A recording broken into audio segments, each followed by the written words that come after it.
네, 안녕하세요. 네, 반갑습니다.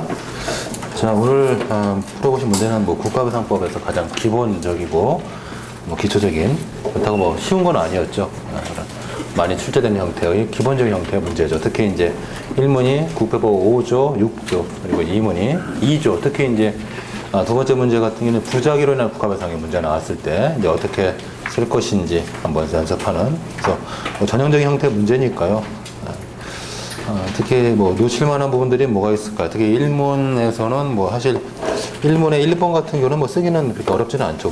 국회법 5조 조문이 딱 있으니까 5조의 요건에 맞춰서 공공이 영조물이냐, 그 다음에 영조물이라는 것은 이제 학문적인 공물을 뜻하니까, 그리고 소유는 중요하지 않죠. 일단 이게 공적 목적에 제공된 물건인지가 중요해서 이제 소유는 상관없고, 설문 같은 경우는 신호기는 대표적인 공물이 인공공물에 해당하죠. 그래서 설치 또는 관리상의 하자, 여기가 이제 문제가 될 텐데, 학설제법 언급하시고, 특별한 경우 아니면 객관서를 취하든 주관서를 취하든 안전업무 위반서를 취하든 큰 차이 없을 거예요. 거의 똑같이 결론 나올 거예요. 어차피 그전에 말씀드렸듯이 각 학설이 기본적으로 거의 같은 내용으로 이제 흘러가기 때문에 그렇겠죠. 판례편이 제일 중요한 거 아니겠어요? 우리 판례가 쓰는 설치 또는 관리상의 하자 관련된 우리 판례가 쓰는 표현. 그래서 우리 판례는 안정성의 구별으로 판단함에 있어서 설치 관리자가 그 영조물의 위험성에 비례해서 사회 통념상 요구되는 방어 조치물을 다 했느냐 안 했느냐 이제 그걸 놓고 판단한다는 그런 판례 표현을 언급하고, 그에 맞춰가지고 판례대로 언급하시면 되겠습니다. 특별한 어려움 없었는데, 다만 이제 이게 지금 적정 전압보다 낮은 저전압이 원인이 됐는데, 이런 저전압이 현재 기술 수준상 피할 수 없다. 만약에 이것이 이제 우리가 자연공물에 관한 문제라면은 그래도 어쩔 수 없이 만들어야죠. 그러나 인공공물이라면 안 만들 수도 있는 거거든요. 특히 가변 차로는 꼭 만들 필요는 없죠. 그냥 불편하게 살면 되잖아요. 그래서 그런 차원에서 우리 판례가 설치관리상의 하자를 인정했던 사건이죠. 타인에게 손해 발생했으면 결국 이제 5조 요건은 충족될 거고, 그 다음에 이제 1문의 두 번째 문제가 인용이 가능하다 했을 때 누구를 피고로 손해배상을 청구할 거냐, 6조 1항의 문제인데, 이때는 이제 특별히 비용부담자에 대한 특별한 규정이 도로교통법에 없죠. 그러니까 그냥 일반 원칙에 따라서 위임한 쪽에서 사무기속 주체가 되고, 거기가 이제 실질적 비용부담자, 위임받은 쪽에서 형식적 비용부담자 이렇게 돼가지고 이제 결국 비용부담자가 둘로 갈라지니까 일단 국배법 6조 1항에 따라서 대외적으로 배상 책임을 지는 비용부담자가 누구냐에 관한 얘기도 언급이 돼야 되겠고, 그래서 결국 사무기속 주체 또는 비용부담 주체를 잘 구분해서 판단하시면 되겠죠. 설문의 경우는 이제 일단 지방자치단체가 사무기속 주체면서도 형식적 비용부담자, 실질적 비용부담자, 그 다음에 대한민국에 월급을 지급하는 쪽으로서 형식적 비용부담자가 되므로 피해자는 대한민국에게는 형식적 비용부담자로서 6조 1항에 따른 배상 책임을 물을 수가 있고, 그 다음에 지방자치단체에게는 비용부담자로서 또는 국회법 5조상의 배상 책임을 물어볼 수가 있죠. 자, 그 다음에 이제 1문의 3번 문제가 누구에게 이제 구상권 행사할 수 있느냐, 이제 최종적 배상 책임자가 6조 2항의 문제로서 일단 학설 얘기 쓰시고, 설문 같은 경우는 실질적 비용 부담자하고 그 다음에 사무기속 주체가 같죠. 그러면 사실 여기서는 실질적 비용 부담자설이 의미가 없죠. 어차피 사무기속 주체설하고 같아지니까. 그래서 이때는 이제 결국 사무기속 주체설하고 결국 기여도설의 학설상의 대립이 좀 의미가 있을 것이고, 우리 판례가 일단 기본적으로 이런 사건에서는 이제 주로 사무기속 주체자설 또는 비용 부담자설의 입장을 취한 것으로 보여지니까 그대로 쓰시면 되겠어요. 국회법은 항상 그렇지만 머릿속으로는 대충 이렇게 쓰면 되겠다 싶죠. 막상 쓰면은 틀리는 나라들이 많이 나오죠. 또 쉽지가 않아요. 그래서 이런 전형적인 문제들은 꼭 연습을 꼭 한번 해봐야 될 필요가 있어요. 다른 것보다는 특히 그럴 필요가 있죠. 이문 같은 경우도 마찬가지로 일단 국가배상법상의 청구 절차, 국가배상의 청구 절차 간단하게 알아둘 필요가 있죠. 그때도 한번 설명했듯이 일단 배상심의위원회에 심의를 신청하는 것이 임의적 절차로 바뀌었다. 그래서 이제 배상심의위원회에 갔다 와도 되고 안 갔다 와도 되고 이제 바로 국가배상 청구소송 제기할 수 있는데, 단도로 제기하면 민사소송이겠지만 이게 행정소송과 병합하면 이제 행정법원에 병합 제기할 수 있는 그런 가능성도 있죠.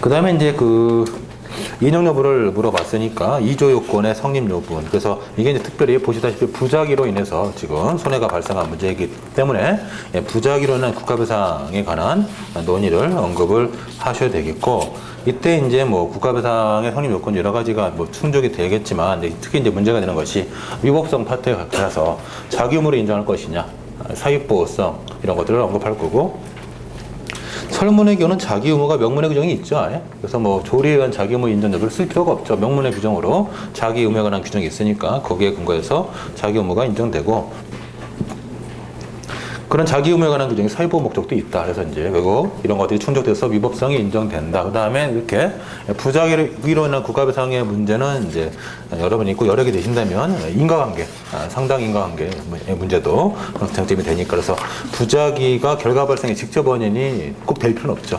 부작위가 결과 발생 일정한 기여만 해도 인과관계를 우리 판례가 넓게 인정하죠. 그래서 자기의 경우에는 우리 판례가 인과관계를 상당히 좁게 보지만 부작위를 상당히 넓게 보니까 이제 그런 얘기들도 언급이 되면 좋겠고요. 뭐 거기가 실험 특별한 문제가 될 건 없죠.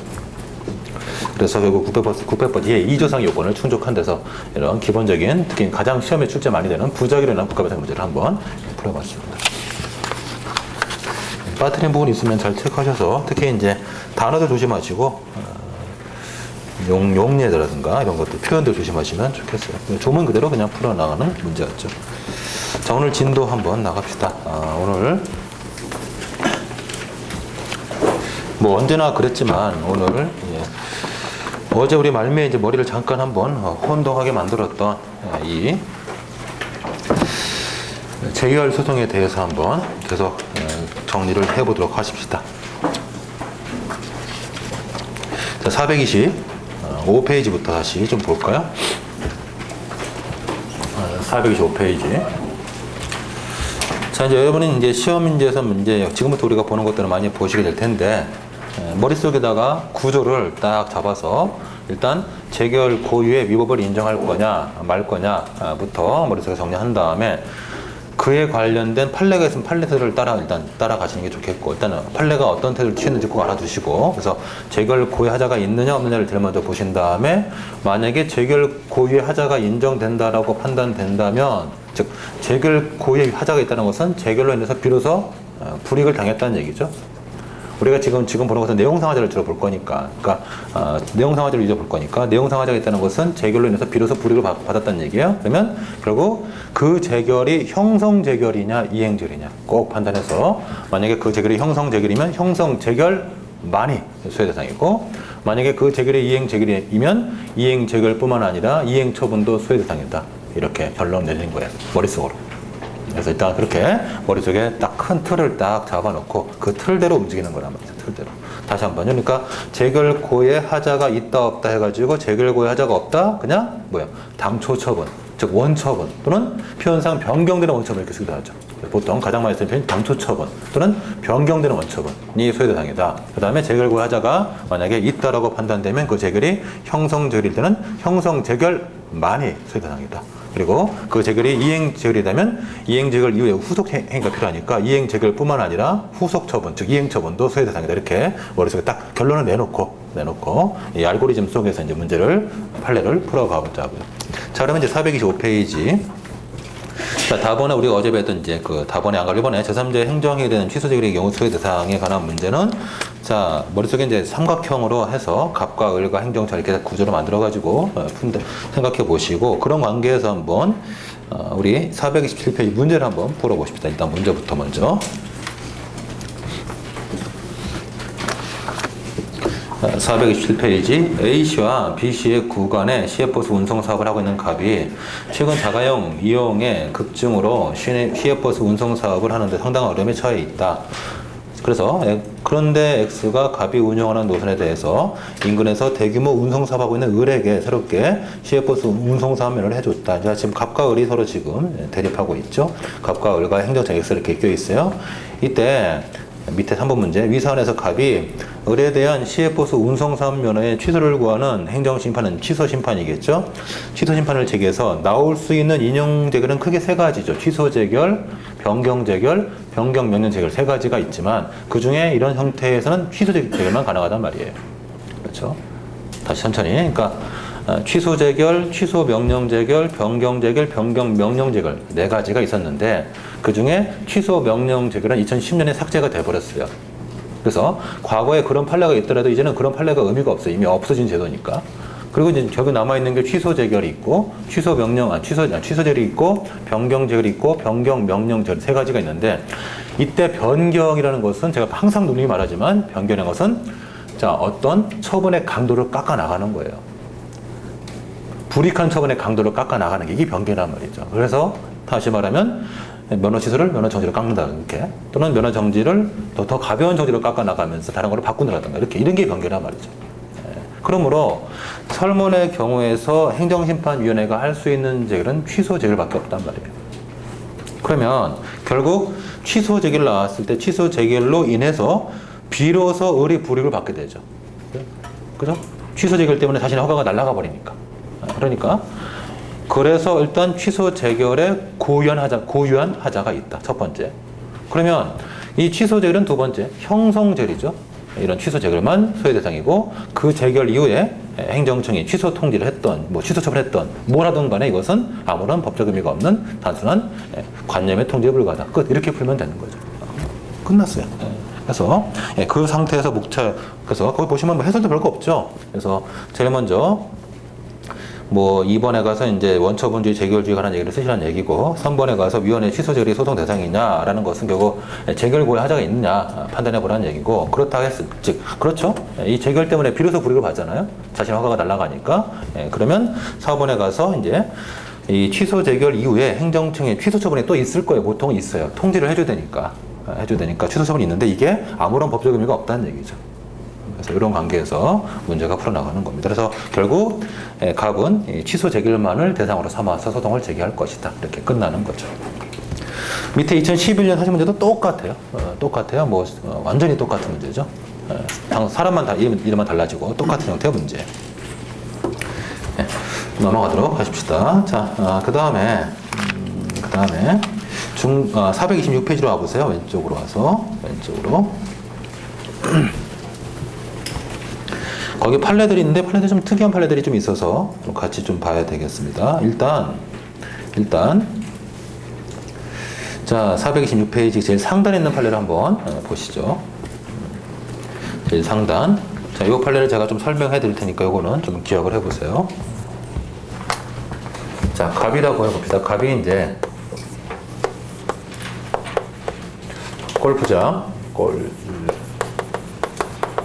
골프장 사업 계획 승인을 받았어요.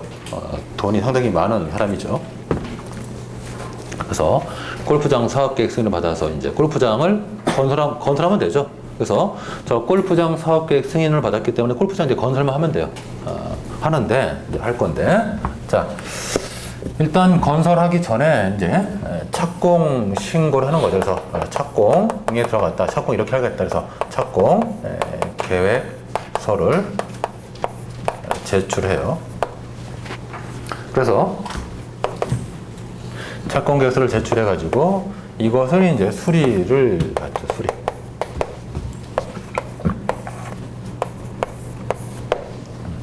착공 계획서 제출에 이제 수리가 이루어졌어요. 자, 그러면 이 착공계획서 제출은 이 법적 성질이 뭘까요?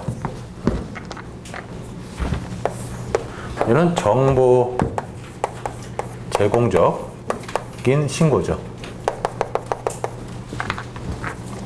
왜 그렇죠?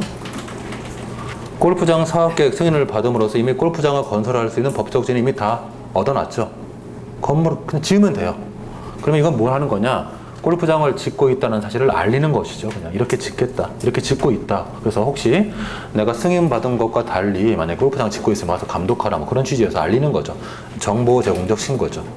그러면 정보 제공적 신고에서의 수리는 법적 효과가 없죠. 그냥 접수행위 뿐이잖아요. 단순한 접수행위. 얘는 행정처분이 아닌 것으로 봐야죠. 우리 알고 있죠? 처분이 아니잖아요. 뭐 기억이 가물가물하죠 지금. 뭐 신고를 내가 언제적 했는데 지금 나보고 신고를 지금 기억하라는 얘기냐 하시면 뭐 그럴 수 있어요. 자, 그런데 이에 대해서 이제 문제는 여기까지는 괜찮은데 여기에 대해서 이제 인건주민 을이 우리 저 4번에, 저 3번에 저 수리에 대해서 이제 취소 소송을 제기하죠. 취소 심판을 제기하죠.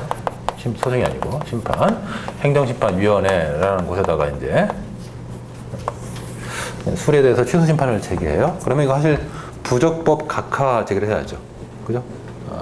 처분이 아닌 것을 들고 들어왔으니까. 그래서 부적법 각하를 해야 되는데, 문제는 여기서 위원회가 뭐였냐, 행정심판위원회가 이거를 인용 제기를 해버렸단 말이죠. 각하 제기를 대신에 이 사건이 이걸 취소하는 인용 제기를 해버렸어요. 각하 제기를 해야 되는데 각하 제기를 하지 않고 각하 제결 대신에 인용제를 하니까 지금 착공계획서가 수리가 안 된 상태가 이제 돼버리고, 그러면 공사를 들어가도 이제 불안불안하죠. 언제 뭐 여러 가지 시정명령 나올 수도 있으니까. 그래서 이제 그에 대해서 결국 이제 저 인용제에 대해서 인용제결에 대한 취소성을 제기했던 거죠. 저 인용제는 취소제기겠죠. 그래서 인용제결에 대한 지금 취소 소송을 제기했던 뭐 그런 사건이에요. 자, 여기서 이제 우리 판례가 몇 가지 얘기를 하는데, 자, 보십시다. 첫 번째, 수리는 처분이 아니죠. 처분이 아닌 것에 대해서 지금 행정심판을 들어왔으면 행정심판위원회는 각하를 해야 되는데 각하제를 하지 않고 인용해버렸기 때문에 이건 재결 고의 하자가 있는 거죠. 재결이 잘못 나온 거죠. 재결 고의 하자가 있는 것이다 라고 말했고, 그리고 그 재결은 형성죄리겠죠. 그래서 그런 관점에서 이 재결만이 소송 대상이다 라고 해서 이 재결을 취소소송 대상으로 삼아서 다툴 수 있다, 이렇게 봤던 거예요. 별 문제가 없는 것처럼 보여져요. 일단 판례를 읽어봅시다. 일단 판례 읽고 이제 제가 무슨 말을 하고 싶은 얘기가 좀 하나 있거든요. 좀 이따 말씀드릴게요. 자, 판례 있고요. 1번, 구체육시설의 설치 및 이용에 관한 법률 등에 따라서 등록체육시설업, 골프장이죠. 사업계획 승인을 얻은 자는 사업 착공계획서를 제출하고 그 수리 여부와 상관없이 공사에 착수하면 되는 것이지, 착공계획서가 수리되어야만이 비로소 공사에 착수할 수 있다는 것도 아니다. 그러므로 결국 밑에서 세 번째 줄, 착공계획서를 수리하고 이를 통보한 행정청 행위는 결국 행정처분이 아니다. 뭐 맞는 말이죠. 처분이 아니다. 거기까지 좋고, 그러면 판결이 2번에 또 맨날 많은 편이죠. 이른바 복효적 행정행위, 즉 제3자의 행정행위에 있어서 이런 제3자를 수반하는 행정에 대해서 행정심판 청구가 있어가지고 그 청구를 인용하는 재결이 나오면 그것 때문에 비로소 권리이익을 침해받게 되는 자는 그 인용 재결을 다툴 필요가 있고, 이때 인용 재결은 재결 고의 하자가 있는 것이다. 인용 재결 때문에, 즉 취소 재결 때문에 비로소 불이익을 받으니까 재결 고유의 하자가 있는 것이다. 자, 됐고요. 3번 문제 보십시다. 3번 요지. 자, 그러면 행정청의 골프장 사업계획 승인을 얻은 자의 사업시설 착공계획서를 수리한 것에 대해서 인근 주민들이 그 수리 처분에 취소를 권한 심판을 청구하자 이땐 재결청이 있을 때고 지금 이제 위원회가 있죠. 위원회가 그 청구를 인용해서 수리 처분을 취소하는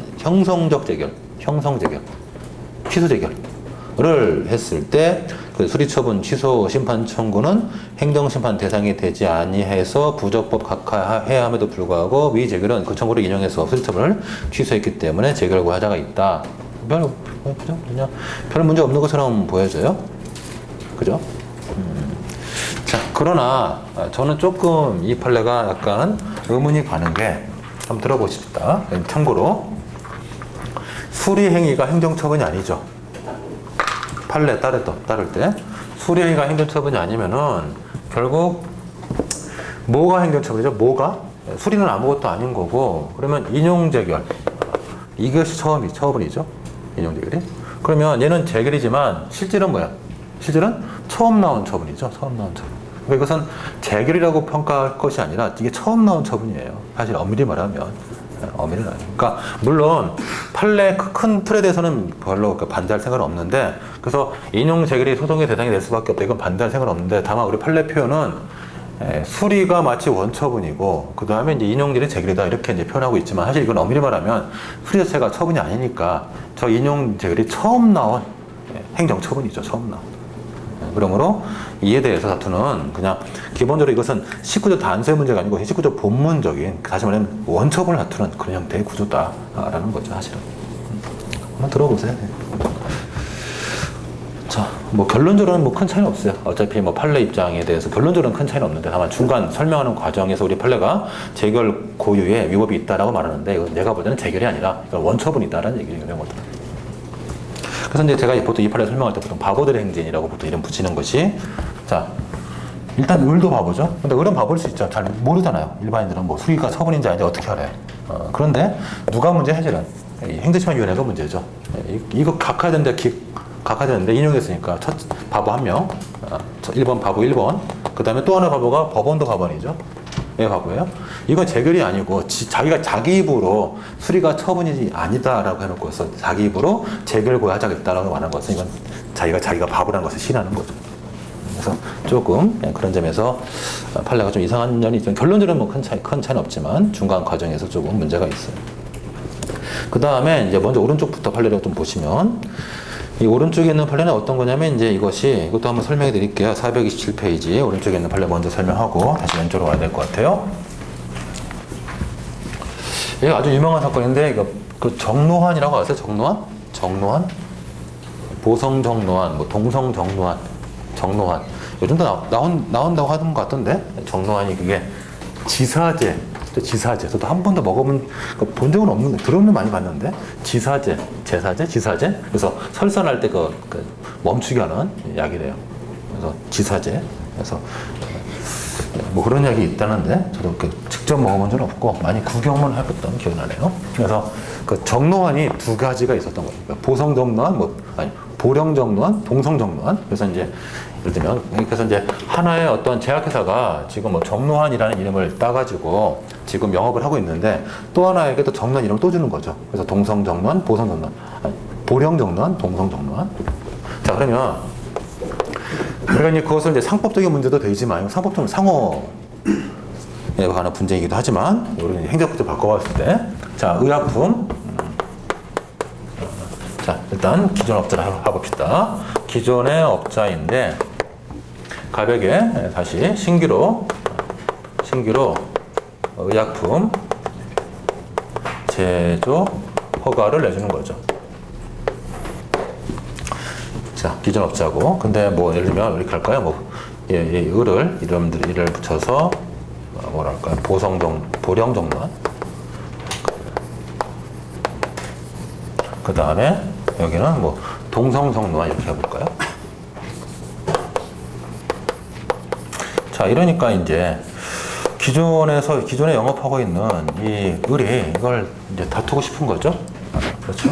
그래서 자, 을이 이미 받았고 지금 갑이 신규로 또 나왔단 말이에요. 그래서 이에 대해서 이제 저 허가에 대한 취소 심판을 제기한 거죠. 행정심판위원회에다가. 그래서 저 행정심판위원회가 숫자만 붙입시다. 행정심판위원회가 취소 재결을 하죠. 이 당시에는 취소 재결과 취소 명령을 다 선택할 수 있었을 텐데 취소 재결을 했어요. 자, 두 가지 구분해 볼까요? 취소 재결을 한 경우하고 그 다음에 3-1을 하고 3-2 해가지고 여기서 취소 명령 재결했을 때 자, 이렇게 돼 있고 이제 예를 들어서 자, 이 행정청이 이제 갑에게 4번 취소 통지. 자, 갑에게 통지를 좀 해줘야죠. 왜냐면 이 갑이라는 사람은 행정심판의 당사자는 아니죠. 행정심판의 당사자는 을과 행정청이죠. 그러므로 갑이 심판에 참가하지 않는 이상 심판 결과를 모를 수도 있어요. 그래서 심판이 결과 나왔을 때 보통 통지를 보통 해준단 말이에요. 이렇게. 자, 그러면 이런 경우에 있어서 자, 이 각각의 경우에 우리 소송의 대상에 대해서 한번 따져 보십시다. 자, 첫 번째 만약에 취소 재결이 나왔다. 행정심판위원회가 취소해야겠다. 형성 재결이죠. 그래서 얘는 본질이 형성 재결이므로 이때는 취소 결론만 쓸게요. 취소 재결만이 소송의 대상이죠. 이것만 취소 재결만이 소송의 대상이고 저기 뒤에 있는 4번에 취소 통지 얘는 아닌 거죠. 그죠? 만약에 취소 명령 재결이 나왔다 했을 때는 이때 우리 판례가 과거에 이렇게 봤단 말이죠. 이때는 취소 명령 재결도 대상이 되고, 그 다음에 저런 취소 행위, 즉 취소 통지, 즉 이행 처분도 소송의 대상이 되니까 아무거나 들고 들어와라. 이게 우리 판례였죠, 과거에. 그러나 제가 아까도 말씀드렸듯이 2010년에 취소 명령 재결이 삭제가 됐어요. 명령 재결 자체가, 이 제도 자체가 없어졌죠. 그래서 이제 이런 취지의 판시는 하기 어렵겠죠. 그 얘기가 여러분 427페이지 오른쪽 판례 얘기 한번 읽어보십시다. 위 회사에 대한 의약품 제조 품목 허가 처분은 당해 취소 재결에 의해서 당연히 취소 소멸되었고, 자, 취소 재결 동그라미 형성 재결이죠. 그렇죠? 형성 재결로 인해서 당연히 취소 소멸되었고, 그 이후에 다시 위 허가 처분을 취소한 당해 처분은, 즉 취소 통지, 즉 4번 취소 처분, 이름이 뭐가 됐든 간에 이것은 이위 당해 취소 재결의 당사자가 아니기 때문에 재결이 있었음을 모르고 있는 위 회사에게 위 허가 처분이 취소 또는 소멸되었음을 확인해 주는 의미에서 사실의 통지에 불과할 뿐 행정 처분이 아니다 라는 얘기죠. 그렇죠? 그러나 만약에 이때 행정심판위원회가 취소 명령 재결했으면 우리 판례는 취소 명령 재결뿐만 아니라 그 이후에 취소 처분도 소송이 대상이 된다, 이렇게 판시를 했단 말이에요, 옛날에는. 자, 이렇게 보시고 426페이지 판례는 마지막에 하도록 하십시다. 자, 일단 넘어갈게요.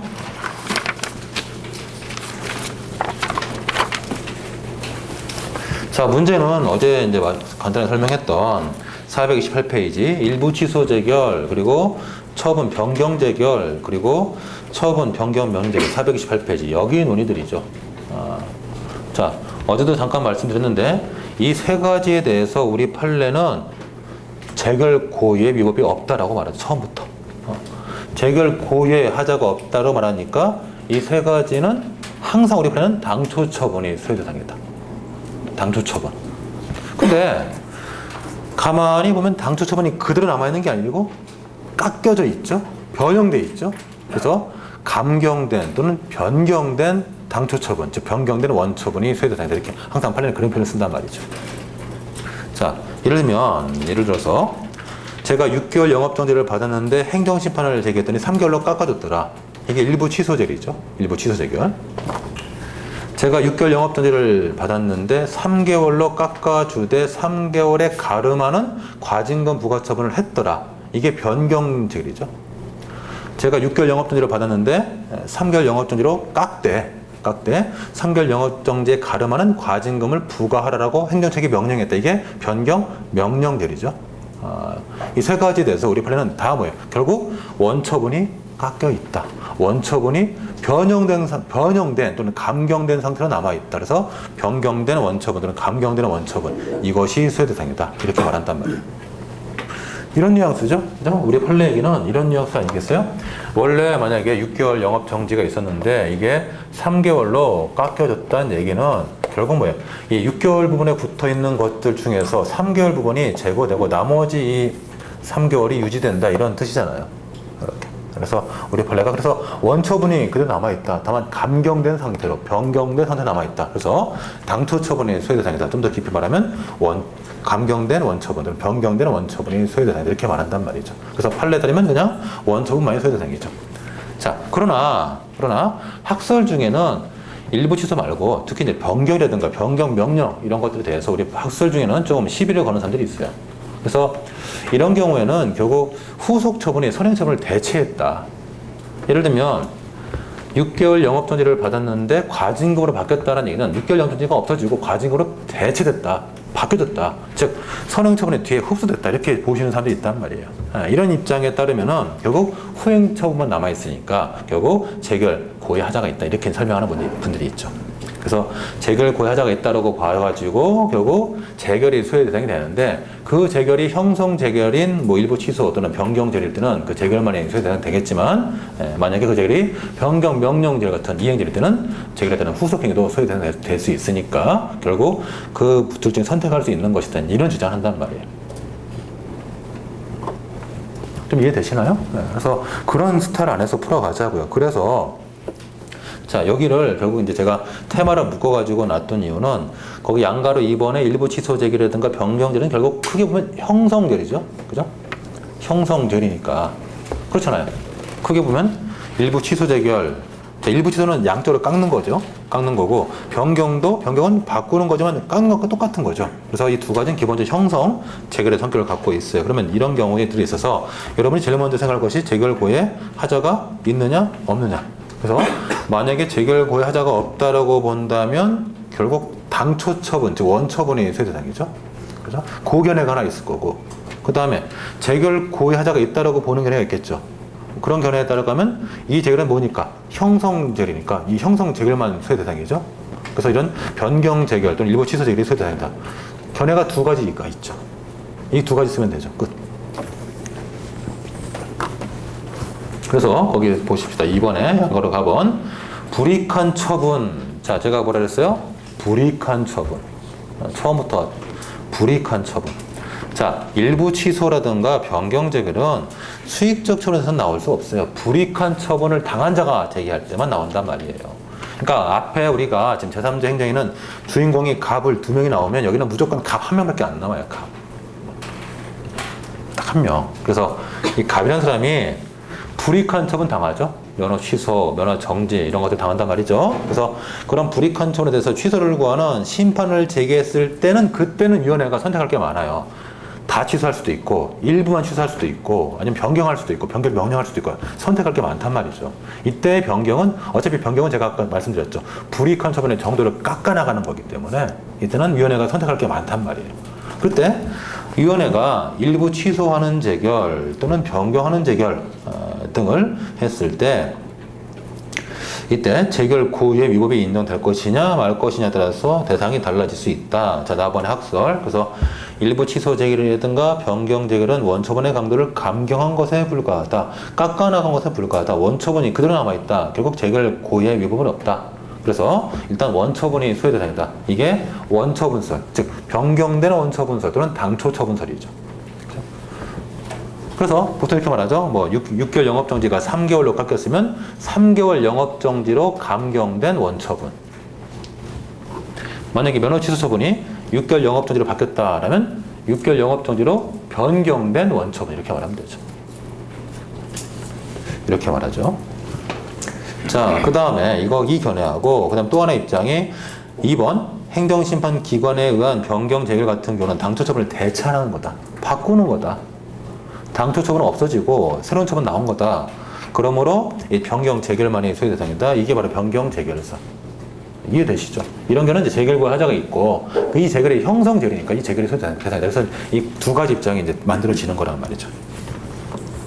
판례는 재결고의 하자가 없다.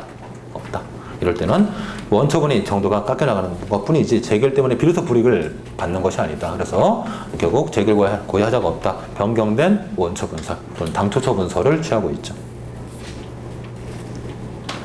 거기에 보시면 판례는 감봉 처분을 견처로 변경, 공무원에 대한 징계, 파면, 해임, 강등, 정직, 감봉, 그 다음 견책이죠. 그래서 감봉에서 견처로 깎아나간 거죠.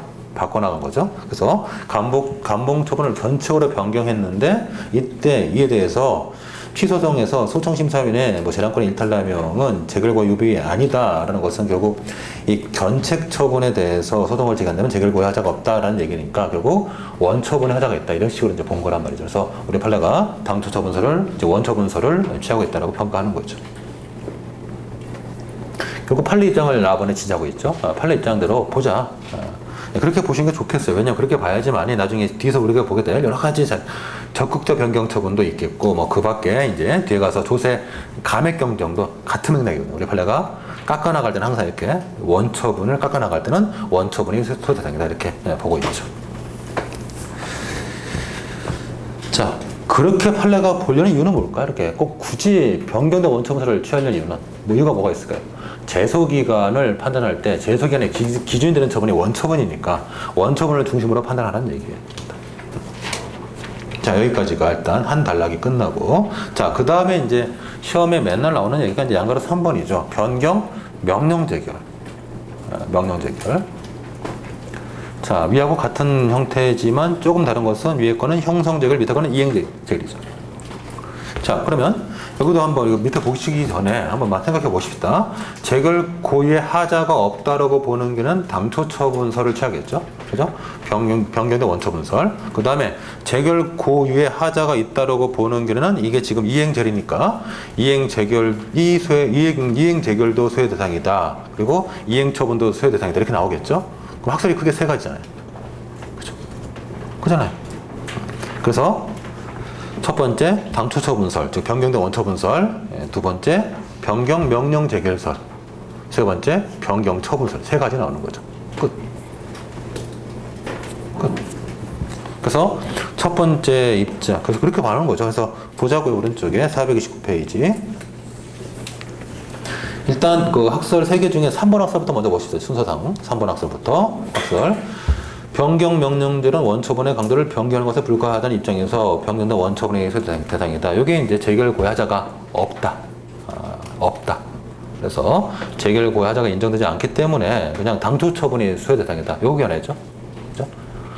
그리고 이제 위에 두 개가 재결 고유하자가 있다라고 보는 견해인데 그 안에서 이제 이게 이행절이니까 결국 이행 재결 쪽을 택하는 견해가 있고 이행 처분 쪽을 택하는 견해가 있죠. 그래서 첫 번째, 변경 명령제에 따른 행정청의 변경 처분은 부태득 행위에 불과하므로 결국 변경 명령 재결을 통해서 상대방의 불이익을 당하는 것이다. 변경 명령 재결설.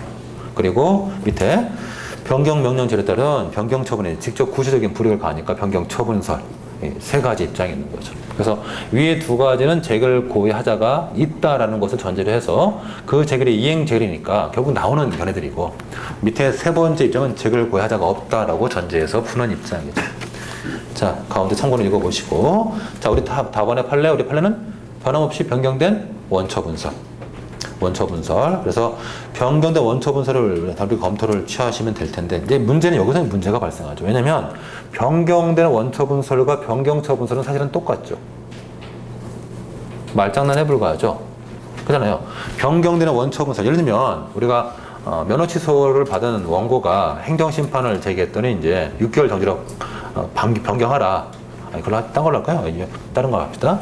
6개월 영업정지를 받은 원고가 이제 행정심판위원회에 제기했더니 행정심판위원회가 3개월로 깎되 3개월에 가름해서 과징금 부과를 명령하는 과징금을 부과하라 라고 명령하는 이런 제기를 했다 해봅시다. 그러면은 첫째, 변경된 원처분서를 취했을 때는 결국 3개월 영업된 과징금으로 변경된 원처분이죠. 그죠? 과징금으로 변경된 6개월 영업정지가 되겠죠. 그 다음에 변경처분서는 그냥 과징금 부과 처분이죠. 그러나 둘을 보면 실제는 똑같죠. 과징금 부과 처분 다툰다는 얘기잖아요. 그러면 왜 이런 말장난을 하느냐? 뭐 때문에? 제소기간 때문에. 제소기간. 사실 여러분 보시면 이 경우는 똑같아요. 제가 뭐 장난한 게 아니라 변경되는 원처분서를 취하나 변경처분서를 취하나 둘은 똑같죠. 사실은 똑같은 거예요. 똑같이 지금 뭐죠? 과징금 부과처분 다투는 거예요. 그런데 왜 우리 판례가 굳이 쓸데없이 변경되는 원처분 또는 당초 처분 이런 표현을 쓰고 있느냐? 제소기간의 기산점 때문이에요. 그래서 지금 당초 처분서를 취하게 된다. 즉 변경된 원처분서를 취하게 된다면 원처분에 대해서 이제 행정심판을 제기하는 꼴이니까 이때는 행정소송법 20조 1항 단서가 적용돼요. 꼭 펴보세요. 외우시고. 행정소송법 20조 1항 단서는 제소기간에 있어서 아주 특례 규정이에요. 특히 어떤 취지가 있냐면 그 취지를 잘 알아두세요. 이 행정심판법 20조 1항 단서는 행정심판을 마음 편히 행정심판을 거쳐오도록 하기 위해서 보장하는 제도예요. 왜냐면 이 제도가, 이 20조 1항 단서가 없으면 우리 같은 사람들은 행정심판을 갔다 오는데 불안하죠. 왜냐면 행정심판이 뭐 하루 이틀 만에 끝나는 것도 아니고 보통 뭐 석 달, 넉 달, 5달 걸리는데 그 행정심판 갔다 왔더니 제소기간이 지나가 버리면 어떡할 거냔 말이에요. 그래서 이 20조 1항 단서는 국민들이 행정심판을 편안하게 갔다 오도록 하기 위해서 그 행정심판 기간 또는 제소기간 진행을 하지 않겠다는 취지의 조문이에요. 그 취지를 알겠죠? 그러면 우리가 변경되는 원처분서를 판례가 취한다는 얘기는 결국 원처분을 기준으로 해가지고 지금 행정심판을 갔다 온 거니까 이때 제소기간의 기산점이 언제가 되죠? 20조 1항 단서가 적용돼서 재결서 정본을 송달받은 날로부터 90일이 된단 말이죠. 원처분이 있으면 안 날이 아니라 그렇게 보지 말라. 그렇게 보면 20조 1항 단서를 해석 못하는 거라는 얘기죠. 이거 잘 알아야 돼요. 여기서 잘못 쓰면 빵점이에요. 여기는 진짜 이 문제는 뭐 날짜 잘못 쓰면 그냥 빵점이죠. 뭐 여지없이 빵점이죠. 그 입법 취지를 살려서 그래서 변경된 원처분서를 취한다는 것은 원처분을 기준으로 죄소이라고 판단하는 얘기인데 원처분에 대해서 지금 심판을 갔다 왔잖아요. 지금 행정심판을 갔다 왔으니까 이 행정소송법 20조량 단서가 딱 적용돼 가지고 원처분이 있으면 안날로부터 90일이 아니라 날짜가 뒤로 쭉 밀려가지고 예, 행정심판은 재결서 정보는 송달을 받은 날로부터 90일을 계산한다라는 얘기죠. 자, 그에 반해서 변경처분서를 처음 어때요? 변경처분서. 변경처분서는 행정심판 이후에 새로운 행위죠. 그죠? 지금 행정심판을 갔다 왔고 그 다음에 새로운 또 행정청의 액션이죠. 그렇죠? 그럴 때는 20조랑 본문이 적용돼요. 본문이. 그래서 변경처분이 있음을 안 날지 변경처분을 송달받은 날로도 90일. 자, 그러면 변경처분설과 변경된 원처분설 중에 원고는 어떤 게 더 유리해요? 변경처분설이 더 유리하죠. 그렇잖아요. 그죠? 변경된 원처분설에 따르면은 재결서 정보를 송달받은 날이고 변경처분설은 그 이후에 변경처분을 송달받은 날 90일이라는 거죠. 그러니까 변경처분설이 원고는 더 유리하죠. 그래서 거기에 목을 메고 항상 들어가다가 각하당한단 말이에요. 자, 그러면 뒤에 우리 문제를 한번 보십시다. 430페이지. 자, 2009년 사시 문제를 먼저 보고 2014년 문제를 보십시다. 자, 2009년 사시 문제. A 장관 소속 공무원 갑이 있고 뇌물을 받았다라는 이유로 이제 해임 처분당했죠. 자, 날짜를 잘 보면서 하자고 이제. 자, 이거 설명할 게 많아요, 제가 여러분께. 자, 적법한 징계투자를 거쳐가지고 2008년 4월 3일 해임 처분했다. 자, 2008년 4월 3일은 도대체 무슨 의미일까요, 이게? 2008년 4월 3일은 무슨 의미일까요? 해임 처분장에 찍힌 날짜죠. 그죠? 해임 처분서, 해임 처분장, 거기에 4월 3일이라고 찍혀 있겠죠. 그래서 우리가 보통 처분을 특정할 때는 이 처분에 명시된 날짜, 이거를 관찰을 해요. 그러나 이 날짜가 제소기간하고는 관계는 없어요. 자, 왜냐면, 자, 4월 3일 날 해임 처분했고, 갑은 2008년 4월 8일 날 해임 처분서를 송달받았다. 이 송달받은 날, 이것이 제소기간과 관계에서 관계된 날짜죠. 왜냐면, 처분서를 송달받으면, 이때 이제 효력이 발생하고, 이때 보통 알았다고 강하게 추정받거든요. 자, 그러면, 만약에, 이건 가정이에요, 지금 가정. 뒤에 먼저 보지 말고. 제가 만약에 이 해임 처분서에 대해서 취소성을 제기한다 라고 하면 그냥 뒤에 거 다 보지 말고 그냥 제가 이 해임 처분에 대해서 취소성을 제기한다고 하면 제가 소장에 쓸 때는 뭐라고 쓸까요? 2008년 4월 3일자 해임 처분의 취소를 구하는 소송. 즉 다시 말하면 행정청, 즉 임명권자의 2008년 4월 3일자 해임 처분의 취소를 구합니다. 이렇게 쓰는 거죠. 그리고 이제 그 밑에 소송비용은 피고가 네가 부담하라 이렇게 쓰겠고. 자, 그러나 제소기간을 계산할 때는 이 4월 3일은 버리는 거, 이거는 버리는 날짜고 뭘 봐야 돼요? 4월 8일을 봐야죠. 법관은 4월 8일을 보는 거죠. 4월 8일. 그래서 4월 8일부터 이제 90일 이내 들어왔느냐, 들어오지 않느냐, 이걸 보는 거죠. 확실하게 알아두세요. 그러니까 우리가 이제 만약에 예를 들면 이 원처분이 뭐냐, 4월 3일자 해임 처분이죠. 그죠? 원처분은 4월 3일자 해임 처분이에요. 다만 원처분에서 만약에 우리가 행정소송을 제기한다면 그때 제소기간 기산점은 4월 8일 되는 거죠. 이렇게. 예. 굉장히 중요한 얘기예요, 여러분. 지금 뭐 그냥 넘어갈 얘기가 아니에요. 이것 때문에 나중에 실제로 실무에 나가서 날짜 뒤집어 써가지고 개망신 당하는 변호사들 한두 명이 아니에요. 뭐 배운 적이 있어요, 저 어디 가서. 학교에서 알려주지도 않고. 그래서 혼동하기도 쉽고. 자, 그 다음에 계속 봅시다.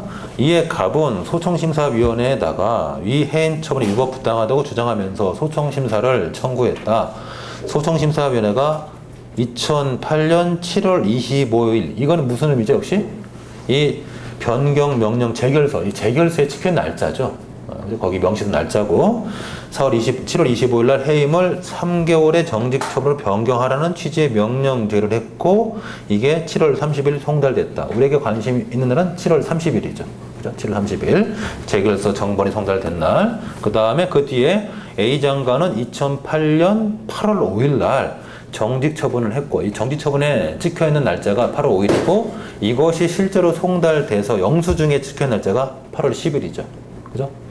송달됐다는 걸 증명하는 영수증에 찍혀 있는 날짜가 8월 10일이죠. 자, 그러면 우리에게 관심 있는 날짜는 결국 크게 세 가지예요. 4월 8일, 7월 30일, 8월 10일 이 세 가지란 말이죠. 자, 1번 소송심사위원회 법적지 소송심사위원회 합의제 행정청이죠. 이제는 합의제 행정청이고 처분 명령제의 효력 뭐겠어요? 행정심판의 재결로서 당연히 이행제이죠. 이행제이기 때문에 이제 기속력이 인정돼서 그 기속력에 따라서 이 처분청은 반드시 이행 처분을 해야 될 그런 기속을 받게 되죠. 예. 뭐 그렇고요. 2번 문제. 취소송을 제기했을 때 어떤 처분이 대상이냐, 어느 시점이 재상규형 기산점이냐. 사실 우리가 원처분주의서를 취하기 때문에 우리 행정소송법이 어떤 걸 들고 들어와도 사실 대상에서는 큰 문제는 안 돼요. 사실은 뭐 그 각하진 않아요. 그런데 지금 같은 경우는 대상을 어떤 걸 잡느냐에 따라서 제소 기간이 달라지죠. 그게 문제인 거죠. 자, 그러면 자 보십시다. 우리 판례는 이럴 때 재결고의 하자가 없다라고 보죠. 재결고의 하자가 없다. 그래서 즉 변경되는 원처분서, 즉 당토처분서를 취한단 말이죠. 그러면 당토처분서에 따르면은 결국 뭐가 되는 거예요? 정직처분으로 변경된 당초처분이 소외 대상이죠. 그죠? 정직으로 변경된 4월 3일자 해임처분이 소송의 대상이죠.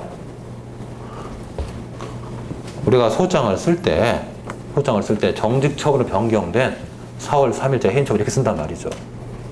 그러나 제소기한의 기산점은 언제예요? 4월 8일이라고 써버리면 망하는 거죠. 아니고 4월 8일이 아니고 언제? 7월 30일. 여기서 이제 잘못 쓰면 빵점이다, 빵점. 생각해봐요. 4월 3일, 만약에 4월 8일 써봐요. 그럼 어느 누가 행정소송 제기할 수 있겠냐고요. 어느 누가. 그래서 우리 행정소송법을 만들 때 입법자가 그걸 염두해서 행정심판을 거쳐왔을 때는 재결서 정보를 송달 받은 날로부터 기산한테 이렇게 특별 규정을 둔 거란 말이죠. 조금만 생각하면 당연한 거 아니겠어요? 자, 그 다음에 두 번째. 만약에 변경, 명령, 재결서를 취한다 했을 때 이때는 소송 대상이 만약 그거라면 이때 제소기한 기산점은 재결서 정보를 송달받은 날 역시 7월 30일 되겠죠. 그 다음에 가장 문제가 뭐겠어요? 변경처분서를 취합니다. 변경처분서. 자, 변경처분서를 취한다는 얘기는 결국 이 정직처분을 나타낸다는 얘기고 이때는 뭐가 돼요? 이때는 행정소송법 20조랑 본문이 적용돼가지고 변경처분이 있음을 안 날 90일. 그러면 언제가 되죠? 8월 10일. 8월 10일. 그래서 보통 우리 실무에 나가시면 보통 우리 행정소송 같은 경우는 날짜 지키는 걸 상당히 좋아하죠. 딱 90일 맞춰서 내죠. 그러면 그러지 마시는, 꼭 안 그래야 되는데 꼭 89일 날, 90일 날 돼가지고 그때 소장을 낸단 말이죠. 그 전까지 놀다가 이제 소장만 써서 놓고 나중에 이유는 나중에 보완하겠습니다 해가지고 이렇게 낸단 말이에요. 날짜 맞추려고. 띵까띵까 놀다가. 그래서 이제 실제로 어떤 변호사가 그런 일이 있었던 거죠. 변경 처분이 있으면 안 날 90일 생각하면서 날짜 딱 90일 맞춰서 넣었는데 법원이 각하했던 사건이 있었던 거죠. 그 판례를 바탕으로 문제를 냈던 거예요. 네. 자, 이렇게 보시면 되겠네요. 자, 오른쪽에 2013년 40문제는 똑같아요. 똑같은데 다만 이거는 변경, 그냥 재결. 자, 보십시다. 쭉 보면 뭐 같은 얘기죠. 이거 사실 엄밀히 보면 똑같은 문제를 또 냈어요. 4년 만에. 그래서 첫 번 쭉 읽다 보면은 거기 2013년 40문제. 세 번째 줄 정직 3개월. 과하다라고 주장하면서 소송심사 제기했는데 정직 3개월을 2개월로 변경했다.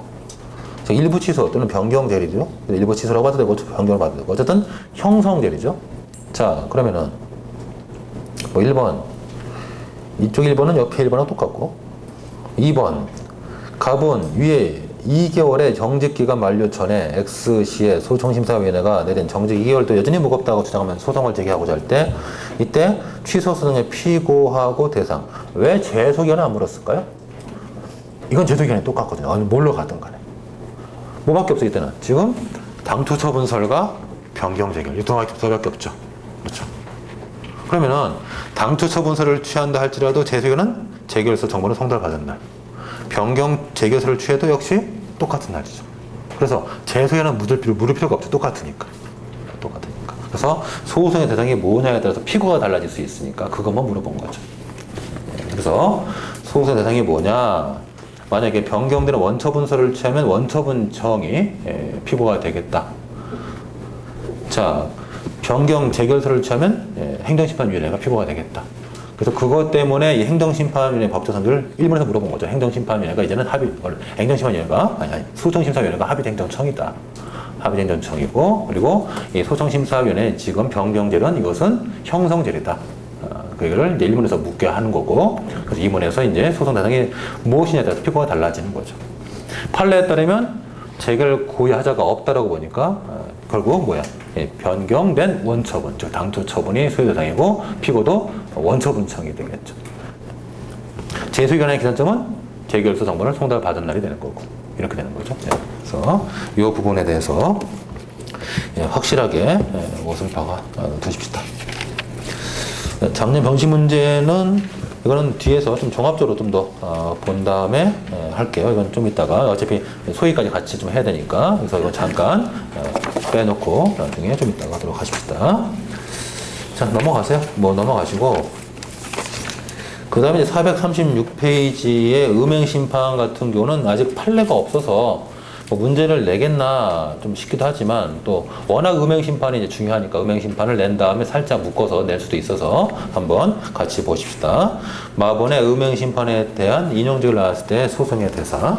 자, 이거는 제가 그림으로 간단하게 설명하면 다 되니까요. 한번 말씀드려 볼게요. 자, 여기도 이제 주인공이 두 명이 나와요. 그래서 자, 예를 들면 갑이 있고 을이 있다 해봅시다. 그래서 갑이 지금 허가를 신청했는데 허가 신청이 거부를 당했고 그래서 이제 이 거부를 당한 갑이 행정심판 1번 써볼게요. 거부를 당했고 행정심판위원회에다가 의무이행심판을 제기했다라고 해볼게요. 그래서 음행심판에 대해서 행정심판위원회가 3번 인용하는 재결을 하면은 이제 비로소 이제서야 을이에요. 이제서 이제 을이 꿈틀꿈틀 되겠죠. 갑과 을이 서로 뭐라 할까요? 경원 관계라고 해봅시다. 예를 들면 경원이요. 그렇고 경업관계라고 되겠네요. 펜상. 그래서 경쟁하는 관계다. 그래서 을이 기존에 영업을 하고 있는 자고 지금 결국 갑이 허가 신청을 했다가 거부당했는데 그때까지는 을이 가만히 있다가 이제 인용하는 재결이 나오니까 이제 을이 이제 꿈틀꿈틀하죠. 자, 이때 인용재결이 이제 크게 두 가지겠죠. 처분 재결과 그 다음에 처분 명령 재결이 있겠죠. 그래서 보통 이제 처분 명령 재결이 나왔을 때는 이제 행정청이 4번 해가지고 후속 이행 처분으로서 이제 허가 등을 했다라고 해봅시다. 자, 이랬을 때. 자, 을이 이제 소송을 제기하겠죠. 을이 취소 소송을. 자, 5번 취소 소송을 제기한다고 할 때 무엇이 수혜 대상이냐에 관한 얘기인데 뭐 별거 있겠어요? 이 처분 재결은 형성 재결이고 그 다음에 요 처분 명령 재결은 이행 재결이니까 자, 만약에 처분 재결이 나왔을 때는 이 처분 재결만이 그죠? 이때는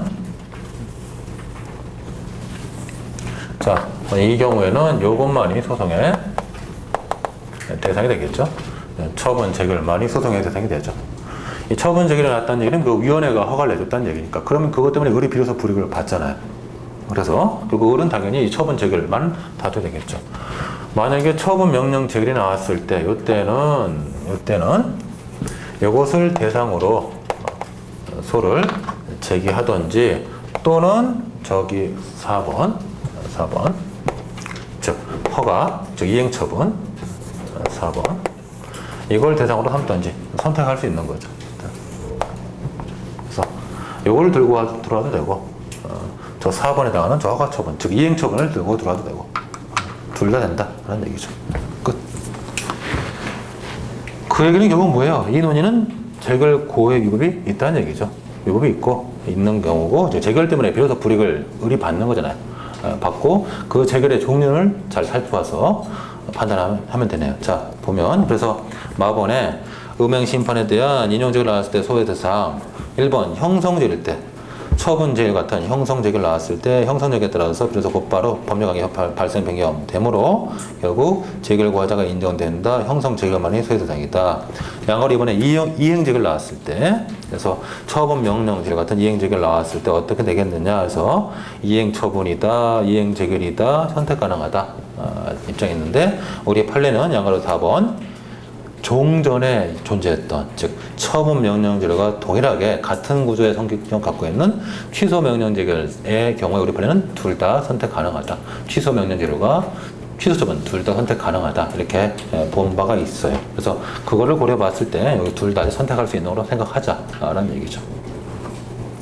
뭐 어렵지는 않죠. 그러니까 기본적인 구도가 앞서 공부했던 뭐하고 비슷하죠? 제3자의 행정행위에 대한 인용재결하고 비슷한 거죠. 같은 구도예요. 거의 비슷한 구도예요. 그래서 비슷한 구도이기 때문에 같은 맥락으로 풀어나가면 돼요. 결국 우리가 쉽게 정리한다면 주인공이 2명 나올 때가 1명 나올 때가 있잖아요. 그래서 주인공이 2명 나올 때 이렇게 가별이 나올 때 이럴 때는 재결고 하자가 있다라고 보면 되고 주인공 하나밖에 없을 때는 그때는 재결고 하자 없다. 이렇게 간단하게 판단하면 뭐 쉽게 좀 풀릴 수 있지 않나 싶습니다. 자, 앞으로 좀 돌아와서 문제를 그러면 관계된 것들 좀 더 볼게요. 일단 적극적 변경 처분이라는 놈을 한번 봐야 되는데 좀 앞으로 이제 돌아가십시다. 잠깐만. 어제 제가 이건 나중에 하십시다. 이게 이제 오늘까지 했으니까. 자, 적극적 변경 처분은 제 책에 조금 앞으로 가면은 바로 앞에 있죠. 제가 바로 붙여서 놨는데 422페이지. 422페이지.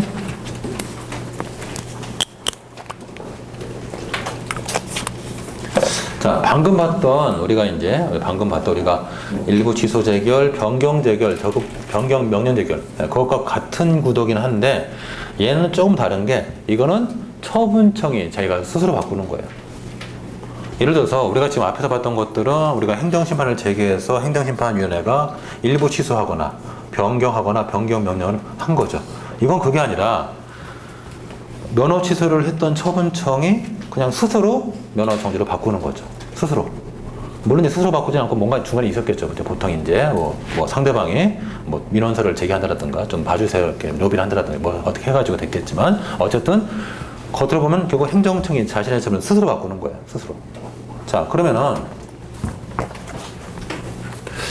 이렇게 적극적 변경은 여러분 머릿속에 두 가지 관점에서 생각해 보세요. 이런 경우가 있겠죠. 첫째, 갑이란다. 행정청이 갑에 대해서 음주운전을 이유로 면허 취소했는데 너무 불쌍해요. 너무 불쌍해요. 깎아주고 싶죠. 그럴 수도 있죠. 그죠? 너무 과하다 싶으니까 깎아줄 수 있죠.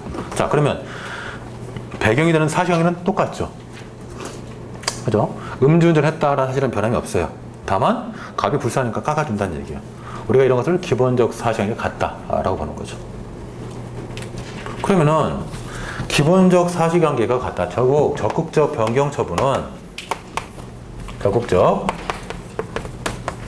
변경 처분이라는 것은 자, 이 기본적 사실 관계가 동일하다. 자, 음주운전을 이유로 면허를 취소했는데 상대방이 너무 불쌍해서 좀 깎아주자. 면허 정지로 깎아주겠다. 6개월 정지 깎아준다. 그러면 똑같은 사실관계죠. 음주운전했다는 사실관계 똑같죠. 자, 이럴 때는 결국 그림으로 본다면 이거는 원래 처분을 깎아준 거죠. 그냥 깎아준 거죠. 원처분을. 그러니까 원래 처분이 이렇게 컸는데 이거를 그냥 깎아준 거잖아요. 깎아준 거.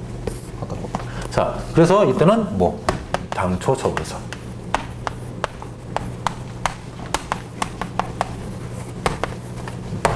당초 처분이 소외대상.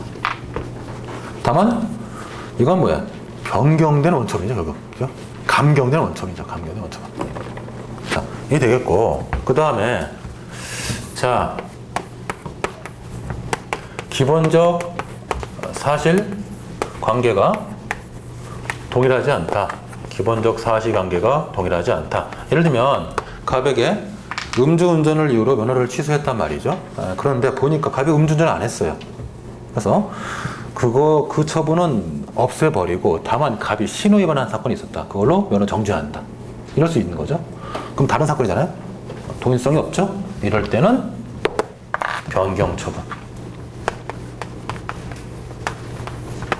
이렇게 보면 돼요. 끝. 됐죠? 별거 뭐 있나? 이거 다죠. 그래서 학설도 이 두 가지 쓰면 되죠. 당초 처분설, 변경 처분설 쓰고, 기본적으로 판례가 오락가락 하는 것은, 판례가 명시 판례가 없는 것은 이런 사건 저런 사건 다양하게 있기 때문에 우리가 판례가 구체적으로 본 거고, 결국 검토는 제가 423페이지 써놨지만 당초 처분과 변경 처분의 동일성이 유지가 되느냐에 따라서 동일성이 유지되면 당초 처분, 그렇지 않으면 변경 처분으로 보시면 된다는 얘기예요. 자, 머릿속 예를 보시면서 기억하시면 되겠습니다. 좀 쉬었다 하십시다.